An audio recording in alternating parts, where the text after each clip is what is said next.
High বন্ধুরা, আজ রবিবার সকাল থেকে ভেবে রেখেছিলাম বিকেলে কোথাও যাব।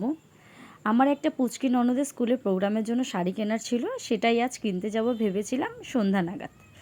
তাই বিকেলে ঘুম থেকে তুলে দিয়ে পুপুলকে তার পাপার কাছে দিয়ে প্রথমে আমি রেডি হই, তারপর আমি ওকে রেডি করলাম। 7:30 নাগাদ বেরিয়ে পড়লাম। রাস্তায় যেতে যেতে প্রথম সময়টা ওর খুব ভালো লাগে, তারপর কিছু দূর যাওয়ার পর ব্যাস ঘুমিয়ে পড়ে। এটা ওর ছোটোবেলা থেকেই অভ্যাস। 1 মাস বয়স থেকেই ওকে আমরা বাইকে করে নিয়ে যাই, কোনো অসুবিধা হয় না, কিন্তু বেশি দূরও যাই না। বেশি দূর গেলে তখন ওলা বা উবের বুক করে যাই। রাস্তা দিয়ে যাওয়ার সময় দেখলাম দুর্গাপুজোর প্যান্ডেল প্রায় শেষেরই পথে।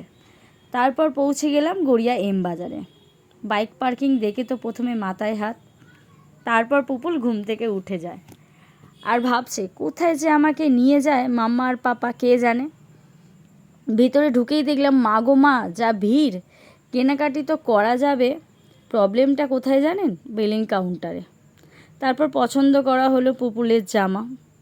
তারপর পুপুল একটা স্ট্যাচুর সামনে দেখে ভাবছে এটা কি আবার, এর চোখ মুখ কোথায় গেল? ধুর, ভালো লাগছে না পাপা, চলো তো। তারপর খাবার জন্য কিছু না পেয়ে জামার কলারের প্লাস্টিক খেতে শুরু করেছে।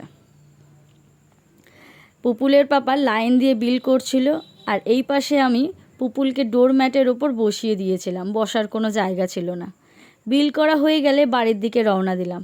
সন্ধেবেলা থেকে কিছু খাইনি বলে খুব খিদে পেয়েছিল। ঢুকে গেলাম সুগার অ্যান্ড স্পাইসে। একটা চিকেন 65 নিলাম আর একটা চকলেট আইসল্যান্ড নিলাম। আইসল্যান্ডটা খেতে খুব ভালো হলেও 65টা আমার অতটা ভালো লাগেনি।